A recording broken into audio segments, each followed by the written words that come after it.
मधुबन वाले बाबा, ओ मीठे प्यारे बाबा, तूने प्यार जो दिया है, तूने प्यार जो दिया है, भला कैसे भुलाएं।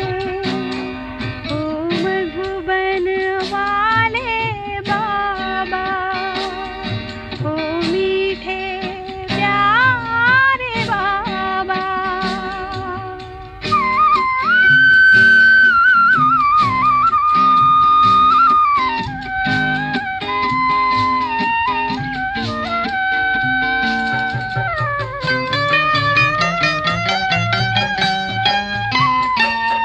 मधुबन का हर कण कहता, मेरे आंगन बाबा रहता।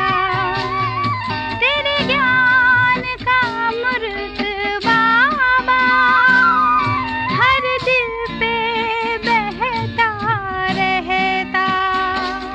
तेरे ज्ञान की धारा, तेरे ज्ञान की धारा, भला कैसे भुलाएं। ओ मधुबन वाले बाबा, ओ मीठे प्यारे बाबा।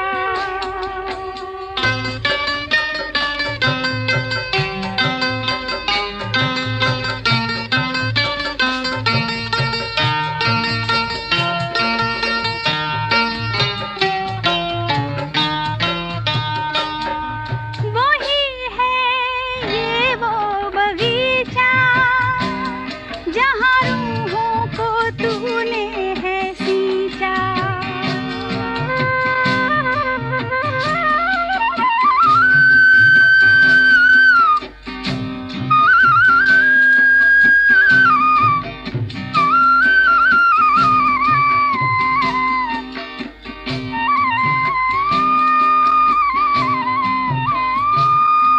वही है ये फूलवारी, तूने खुशबू है जिसमें डाली।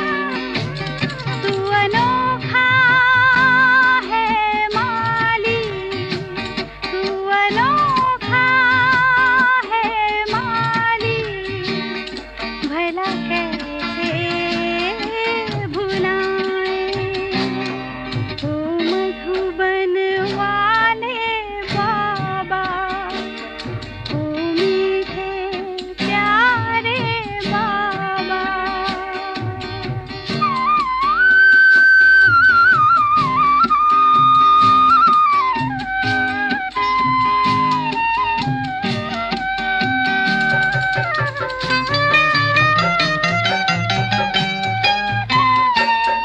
बच्चों का हर एक चेहरा देता है परिचय तेरा।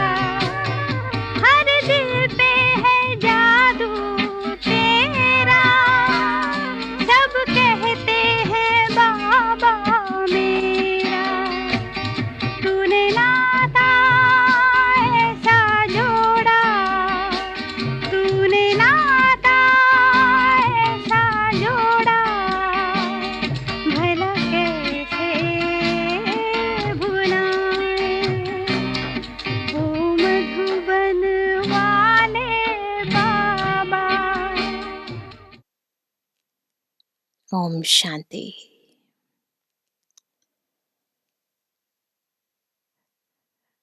आज का दिन वाचा में आने का नहीं है, स्मृति स्वरूप बनने का है। अमृत वेले से ब्रह्मा बाबा की याद, उनका प्यार जिसे आत्मा को खींचता है, वो रूहानी आकर्षण, वो अव्यक्ति स्थिति, सत्य स्थिति हमें इस झूठी दुनिया से सहज पार कर देती है। और खास तौर पर मधुबन में जब हम अमृत वेले चार धाम की यात्रा करते हैं तो ऐसा लगता है कि जैसे ब्रह्मा बाबा के अंग संग रहकर हर पल उनकी भासना से अपने अंतर को भरते जा रहे हैं। तो स्मृति सुसमर्थी स्थिति बनाने का दिन, बाप समान बनने का दिन, ईश्वरीय याद में उनके प्यार में खो जाने का दिन 18 जनवरी का दिन। और आज की मुरली भी विशेष है, एक नहीं है, दो है। तो हम सभी बाप समान अव्यक्त फरिश्ता बनकर बाप दादा के महावाक्य सुनेंगे, समाएंगे और स्वरूप बन जाएंगे। आज है 18 जनवरी 2024। पिताश्री जी के पुण्य स्मृति दिवस पर सुनाने के लिए बाप दादा के मधुर महावाक्य। मीठे बच्चे, बाप की दिल अंदर बच्चों को सदा सुखी बनाने की फर्स्ट क्लास आश रहती है। बाप यही चाहते हैं कि मेरे बच्चे लायक बन स्वर्ग के मालिक बने। यह है पहली मुरली का सार। ओम शांति। बच्चे जानते हैं, अभी भगवान सम्मुख बैठकर हमको ज्ञान के गीत सुनाते हैं। ये क्या है? ज्ञान के गीत, गीता। वह ज्ञान की डांस कराते हैं। इस ज्ञान डांस से तुम देवताओं मुआफिक सदा सुखी और हर्षित रहेंगे। भगवान को ही बेहद का बाप व विश्व का रचयिता कहा जाता है। आत्मा समझती है बाबा हमारे लिए स्वर्ग की सौगात लाए हैं। वही रचयिता है। स्वर्ग का मालिक बनाने के लिए राजयोग सिखाते हैं। कहते हैं बाप को और विश्व के मालिक पने को याद करो। बाप बेहद का मालिक है तो जरूर बेहद की बड़ी दुनिया ही रचेंगे। तुम बच्चों के लिए सारी विश्व ही घर है, अर्थात पाठ बजाने का स्थान है। बेहद का बाप आकर के बेहद का विश्व अथवा घर बनाते हैं। वह है स्वर्ग।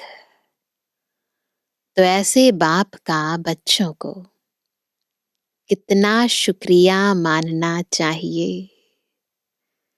बाबा हमारे लिए क्या लेकर आए हैं, कितना शुक्रिया माने बाबा का।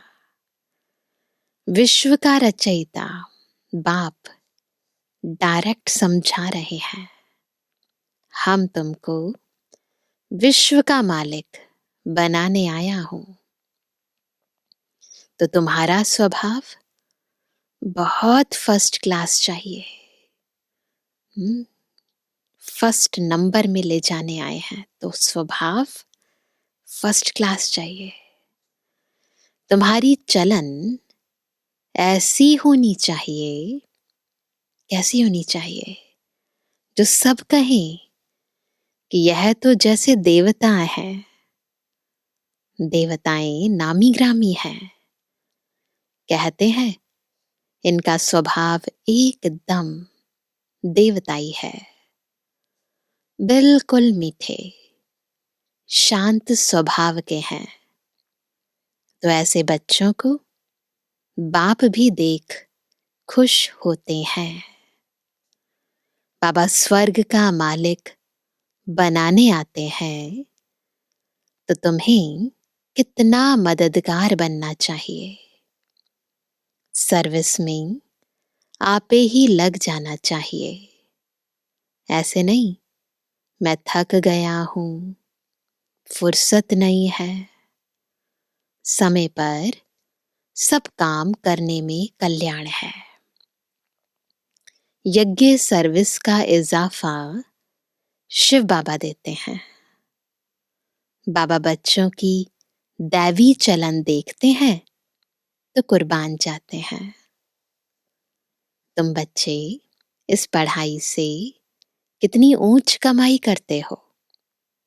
तुम पद्मा पदम पति बनते हो। क्या बनते हैं? पद्मा पदम पति बनते हैं। बाबा तुम्हें कितना धनवान बनाते हैं।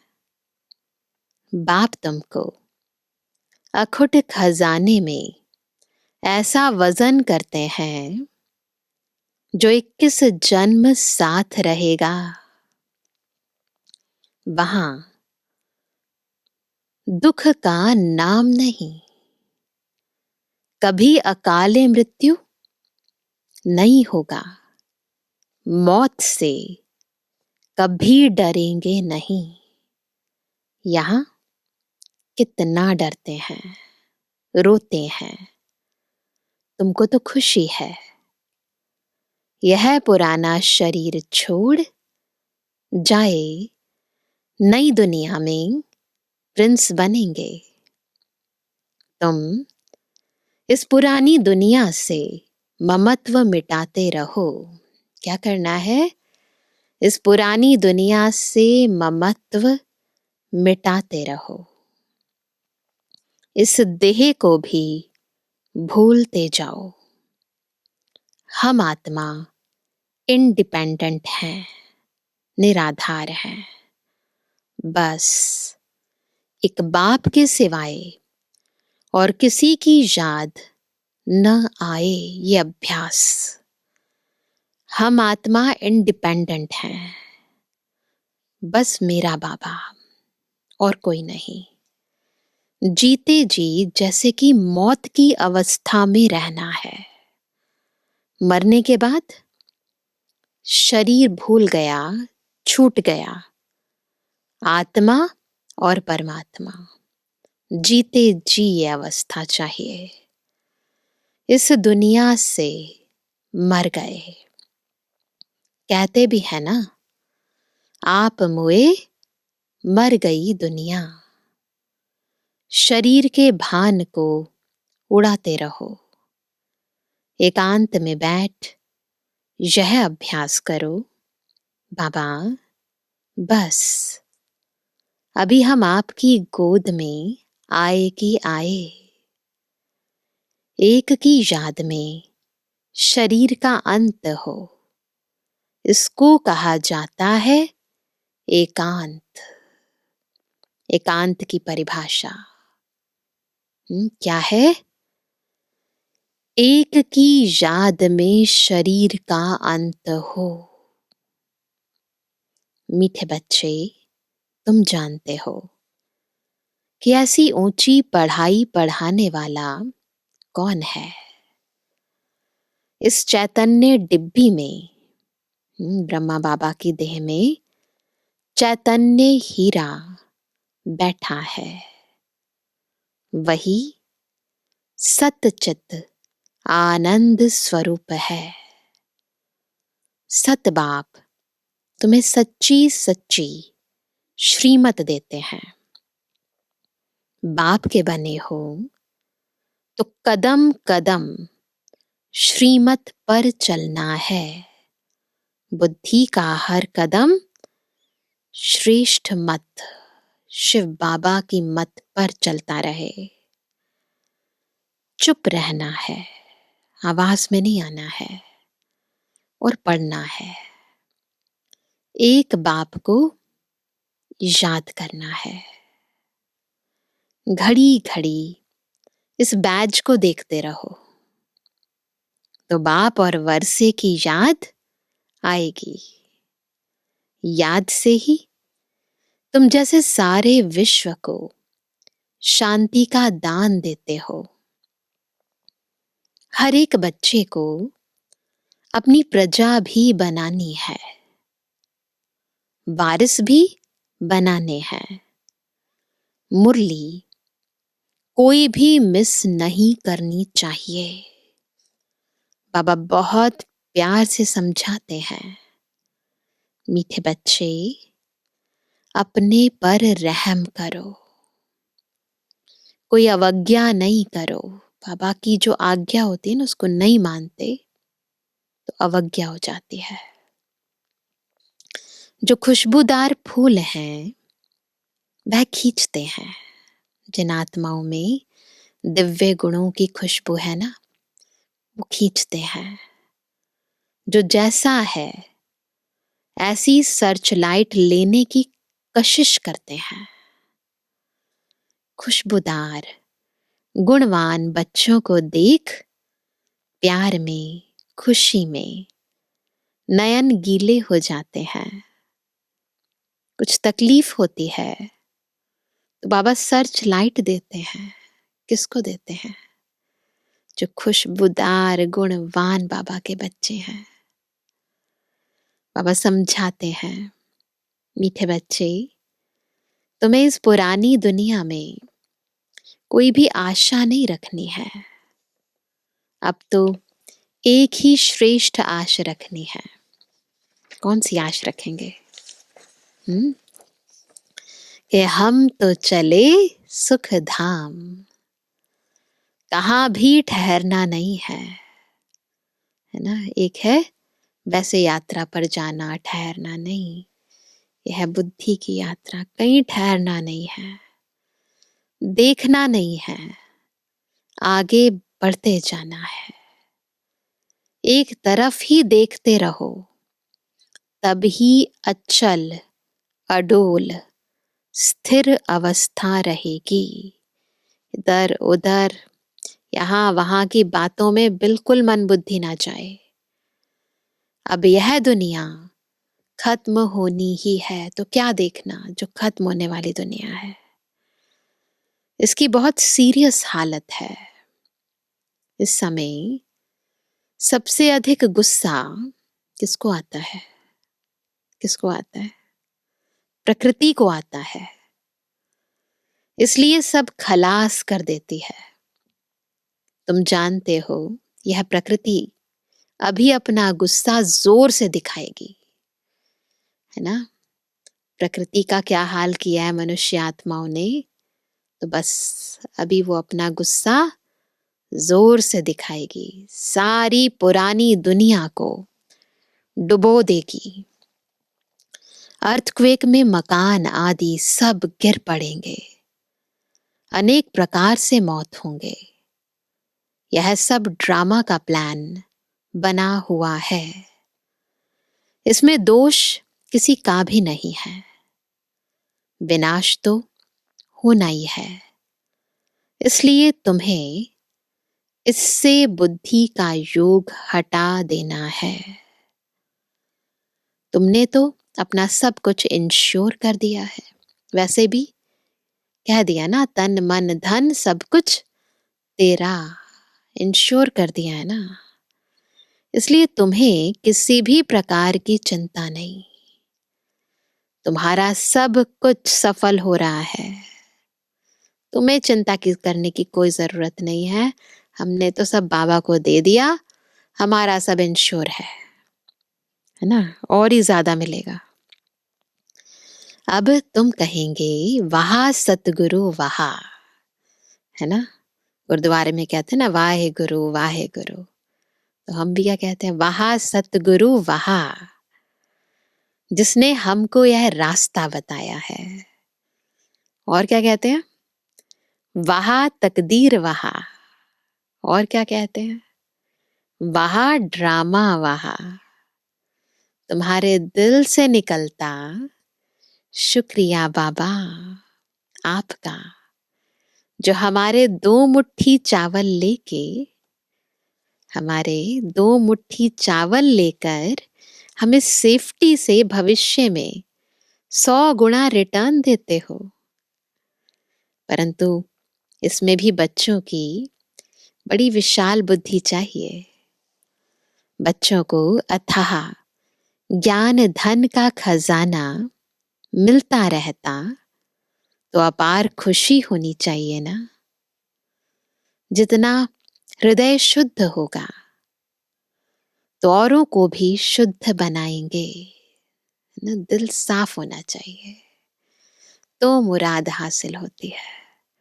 तो जितना हृदय शुद्ध होगा तो औरों को भी शुद्ध बनाएंगे। योग की स्थिति से ही हृदय शुद्ध बनता है।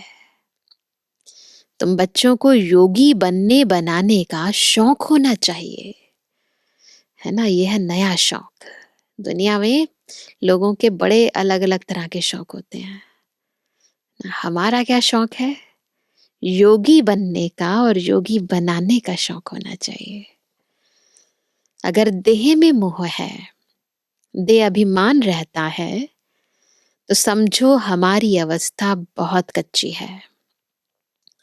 देही अभिमानी बच्चे ही सच्चा डायमंड बनते हैं। सच्चा डायमंड जिसमें कोई फ्लॉ नहीं है, कोई दाग नहीं है, चमकता है, प्योर डायमंड। इसलिए जितना हो सके देही अभिमानी बनने का अभ्यास करो।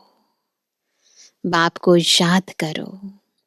बाबा अक्षर सबसे बहुत मीठा है ना। कितना मीठा है बाबा अक्षर। बाप बड़े प्यार से बच्चों को पलकों पर बिठाकर साथ ले जाएंगे। ऐसे बाप की याद के नशे में चकनाचूर होना चाहिए। क्या होना चाहिए, बाबा की याद के नशे में चकनाचूर होना चाहिए। सुध बुध भूल जाए, बिल्कुल डूब जाओ नशे में। बाप को याद करते करते स्थिति बनाते जाओ। बाप को याद करते करते खुशी में ठंडे ठार हो जाना चाहिए। जैसे बाप अपकारियों पर उपकार करते हैं, तुम भी फॉलो फादर करो। कोई कुछ भी कहे, निंदा करे, कुछ भी करे, अपकार करता है, पता नहीं है, अज्ञानी है। हम उपकार करेंगे। सुखदाई बनो। बाप की दिल अंदर बच्चों को सदा सुखी बनाने की कितनी फर्स्ट क्लास आश रहती है कि बच्चे लायक बन स्वर्ग के मालिक बने। अंदर बाबा की आशा रहती है मेरे बच्चे लायक बन जाएं, स्वर्ग के मालिक बन जाएं। तुम बच्चे अभी ड्रामा के राज को भी जानते हो। बाप तुम्हें निराकारी, आकारी और साकारी दुनिया का सब समाचार सुनाते हैं। आत्मा कहती है अभी हम पुरुषार्थ कर रहे हैं नई दुनिया में जाने के लिए। अंदर से आत्मा कहती है हम स्वर्ग में चलने लायक जरूर बनेंगे। अपना और दूसरों का कल्याण करेंगे। अच्छा, बाप मीठे बच्चों को समझाते हैं।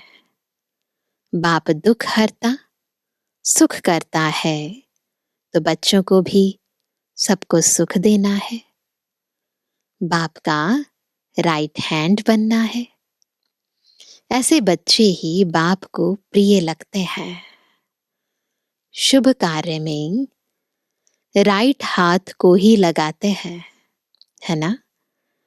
तो बाप कहते हर बात में राइटियस बनो।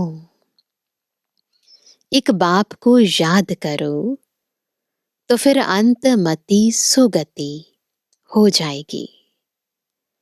इस पुरानी दुनिया से ममत्व मिटा दो। यह तो कब्रिस्तान है।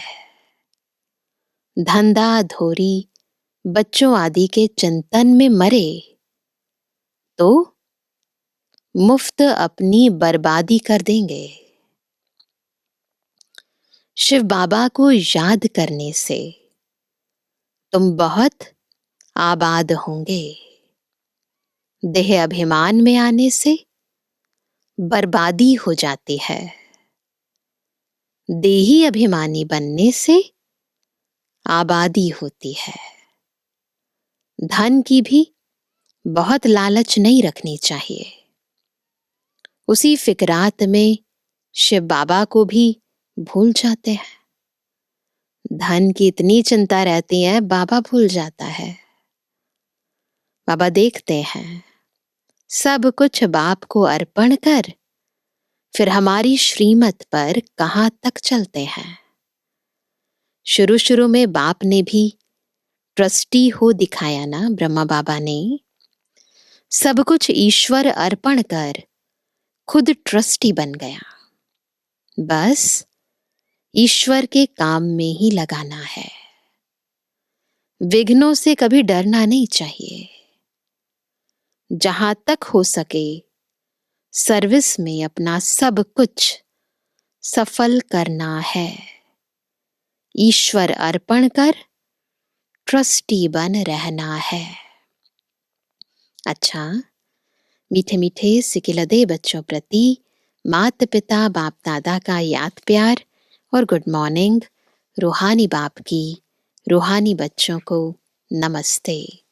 रूहानी बच्चों की रूहानी बाप दादा को गुड मॉर्निंग, नमस्ते नमस्ते नमस्ते। इसके बाद है अव्यक्त महावाक्य। रिवाइज डेट है 15 अप्रैल 1974। क्या सभी उन्नति की ओर बढ़ते जा रहे हो? सदा लगन में मगन और विघ्न विनाशक, यह दोनों निशानियां क्या अनुभव में आ रही हैं? विघ्न विनाशक बनने के बजाय विघ्नों को देख अपनी स्टेज से नीचे तो नहीं आ जाते हो? चेक करो। जब कोई विघ्न आता है तो घबरा जाते हैं, अपनी स्थिति से नीचे आ जाते हैं, या फिर और ही ज्यादा स्थिति शक्तिशाली बन जाती है। विघ्न विनाशक बनने के बजाय विघ्नों को देख अपनी स्टेज से नीचे तो नहीं आ जाते हो? क्या अनेक प्रकार के आए हुए तूफान आपकी बुद्धि में तूफान तो पैदा नहीं करते हैं? तूफान कहाँ है? बाहर। परंतु ये जो बाहर के तूफान है, जब इसे हम अंदर ले लेते हैं तो फिर बुद्धि में तूफान आने लगते हैं। तो चेक करो कि अनेक प्रकार के आए हुए तूफान आपकी बुद्धि में तूफान तो पैदा नहीं करते हैं। जैसे कोई के द्वारा तोहफा मिलता है तो बुद्धि में हलचल नहीं होती है, बल्कि उल्लास होता है। कोई गिफ्ट देता है, खुश हो जाते हैं ना। इसी प्रकार आए हुए तूफान उल्लास बढ़ाते हैं या हलचल बढ़ाते हैं? तूफान है, पर आए किस लिए है? तोहफा देने। तो ये याद रहता है या फिर हलचल में आ जाते हैं? अगर तूफान को तूफान समझा तो हलचल होगी, और तोहफा समझा व अनुभव किया तो उससे उल्लास और हिम्मत अधिक बढ़ेगी। यह है चढ़ती कला की निशानी। घबराने के बजाय गहराई में जाकर अनुभव के नए नए रत्न इन परीक्षाओं के सागर से प्राप्त करेंगे, क्योंकि हलचल के अंदर रत्न समाये हुए हैं। ऊपर ऊपर से अर्थात बाह्य मुक्ता की दृष्टि और बुद्धि द्वारा देखने से हलचल दिखाई देगी अथवा अनुभव होगी, लेकिन उसी आई हुई बातों को अंतर्मुखी दृष्टि व बुद्धि से देखने से अनेक प्रकार के ज्ञान रत्न अर्थात पॉइंट्स प्राप्त होगी। तो क्या करते हैं? जब तूफान आते हैं तो हम गहरे चले जाते हैं और अनुभव के ज्ञान के रत्न मोती भर लेते हैं। अगर कोई भी बात को देखते या सुनते हुए आश्चर्य अनुभव होता है, हैरान हो जाते हैं ना, तो यह भी फाइनल स्टेज नहीं है। ऐसा तो होना नहीं चाहिए। ड्रामा के होने पर अगर ऐसा भी संकल्प उत्पन्न होता है, पता है ड्रामा, फिर भी ऐसा संकल्प उत्पन्न होता है, तो इसको भी अंश मात्र की हलचल का रूप कहेंगे। तो घबराना भी नहीं है, आश्चर्य में भी नहीं आना है। अब तक भी क्यों क्या का क्वेश्चन अगर उठता है तो इसका अर्थ है हलचल। तो ना एक्सक्लेमेशन, ना क्वेश्चन मार्क, ना घबराहट। जितना विघ्न आना आवश्यक है उतना विघ्न विनाशक स्थिति में रहना, यही हर्षित रहने का साधन है। जब विघ्न विनाशक बन जाते हैं ना, तो अंदर से हर्षित मुख रहते हैं।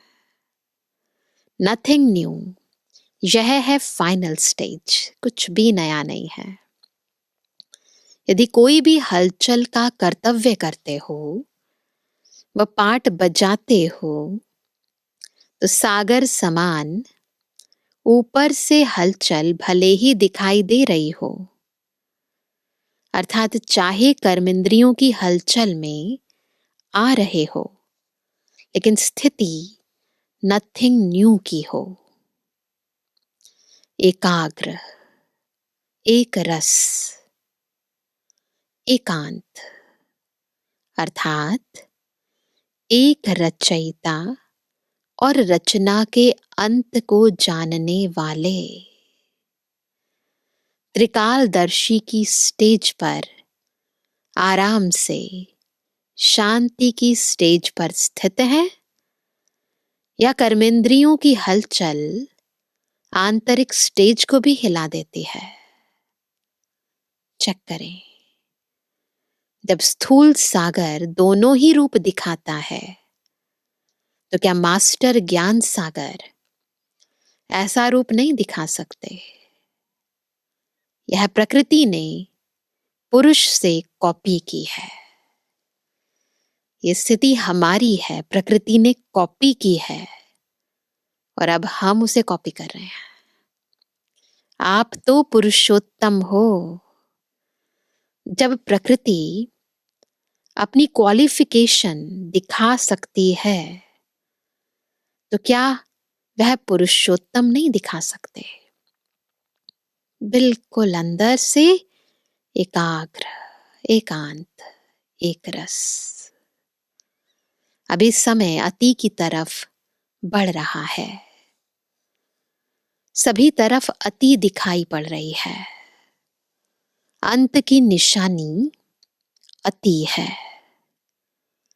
तो जैसे प्रकृति समाप्ति की तरफ अति में जा रही है, वैसे ही संपन्न बनने वाली आत्माओं के सामने अब परीक्षाएं व विघ्न भी अति के रूप में आएंगे।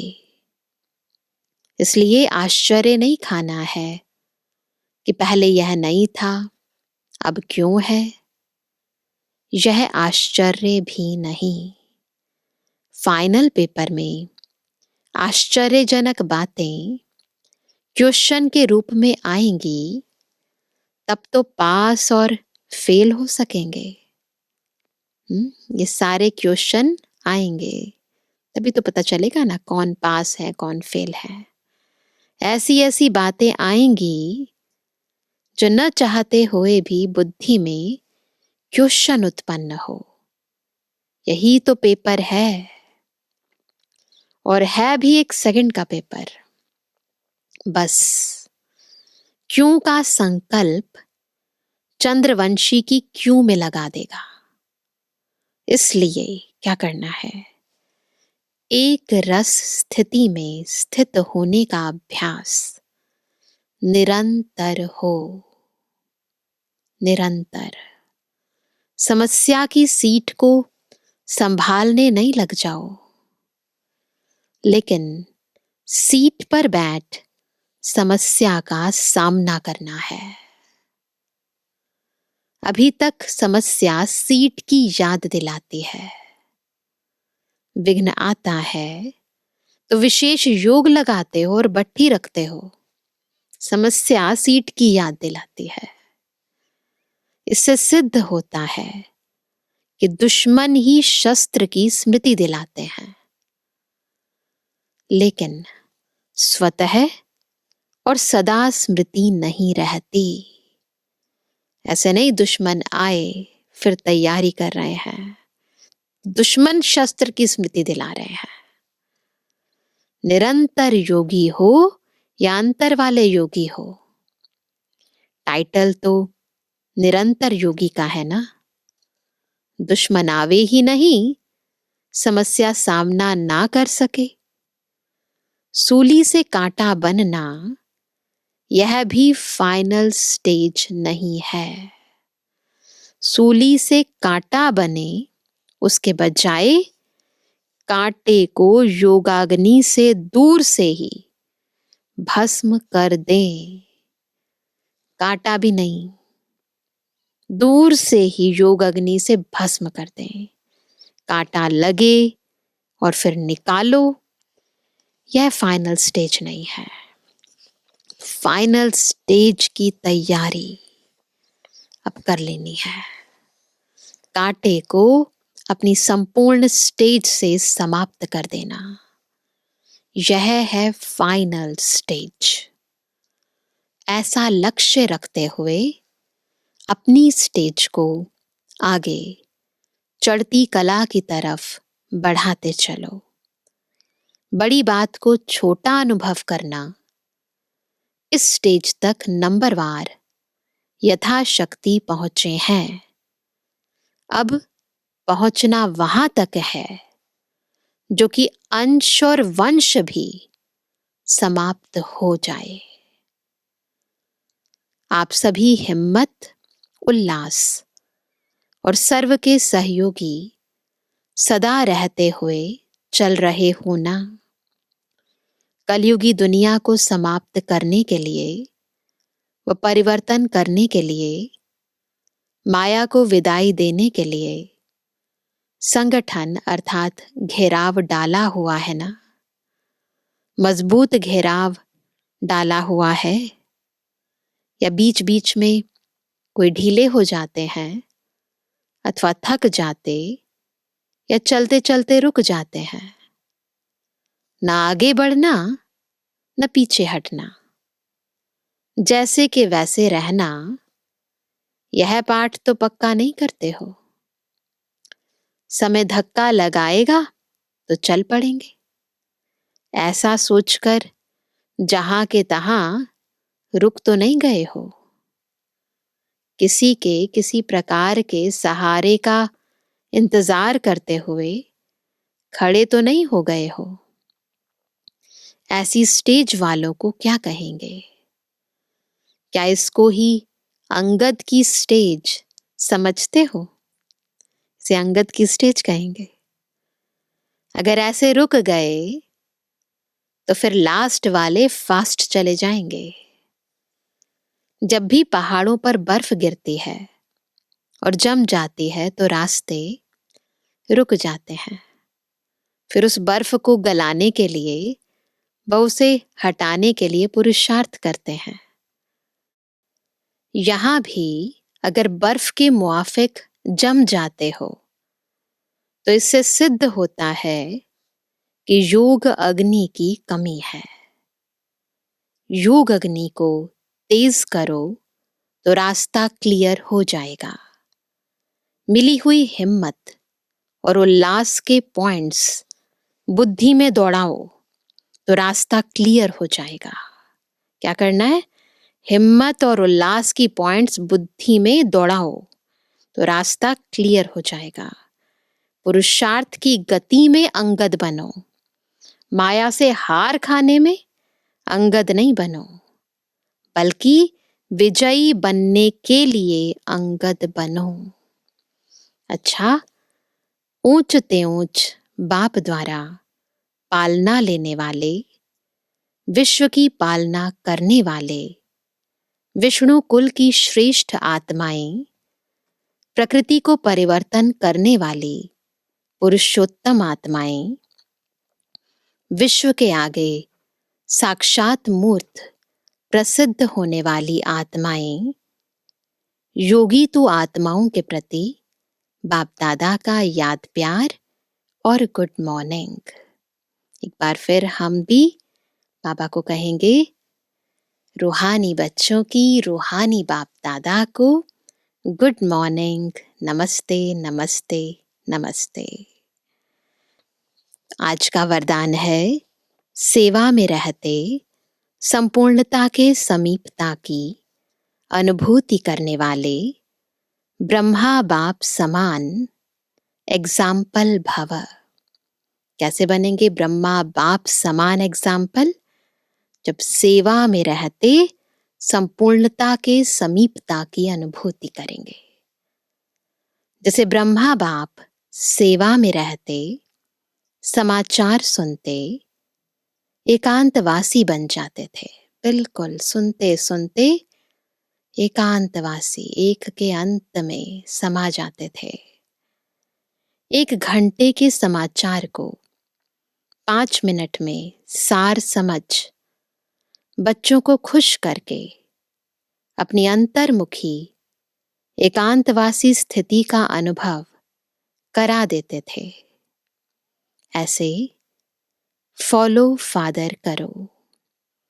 ब्रह्मा बाप ने कभी नहीं कहा कि मैं बहुत बिजी हूं, लेकिन बच्चों के आगे एग्जाम्पल बने। ऐसे समय प्रमाण अभी इस अभ्यास की आवश्यकता है। दिल की लगन हो तो समय निकल आएगा और अनेकों के लिए एग्जाम्पल बन जाएंगे। दिल की लगन होनी चाहिए। स्लोगन है, हर कर्म में कर्म और योग का अनुभव होना ही कर्म योग है। हर कर्म में कर्म और योग का अनुभव होना ही कर्म योग है। अव्यक्ति मास की विशेष पुरुषार्थ की पॉइंट, अव्यक्ति साइलेंस द्वारा डबल लाइट फरिश्ता स्थिति का अनुभव करो। सदा यही लक्ष्य याद रहे कि हमें बाप समान बनना है। तो जैसे बाप लाइट है, वैसे डबल लाइट। औरों को देखते हो तो कमजोर होते हो, इसलिए सी फादर, फॉलो फादर करो। उड़ती कला का श्रेष्ठ साधन सिर्फ एक शब्द है, सब कुछ तेरा। मेरा शब्द बदल तेरा कर दो। तेरा हूं तो आत्मा लाइट है और जब सब कुछ तेरा है तो लाइट हल्के बन गए। तो क्या करना है? सब कुछ तेरा। आज तो बहुत सारी पुरुषार्थ की पॉइंट्स मिल गई है। अब हमें पूरी लगन से, मेहनत से, दिल की सच्चाई सफाई से लग जाना है संपूर्णता की मंजिल की ओर। और आज तो बाप दादा मिलन भी है, तो सारा दिन ना, इनफैक्ट अब तो सारा जीवन, जीवन का हर पल बाबा के साथ मिलन मनाते, बस ऐसे ही बाबा के और ड्रामा के गुण गाते, ऐसे हंसते मुस्कुराते बाबा के पास जाने का पुरुषार्थ करते रहना है, अपनी ऊंची स्थिति, फाइनल स्टेज को प्राप्त करना है। अच्छा, ओम शांति।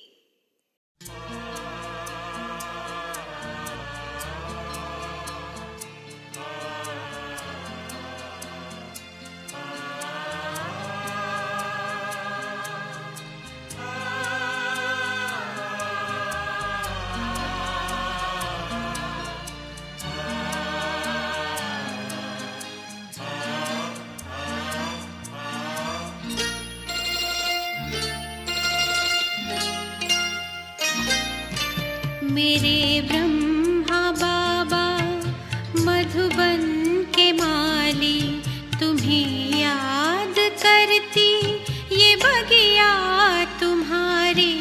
मेरे ब्रह्मा बाबा मधुबन के माली, तुम्हें याद करती ये बगिया तुम्हारी।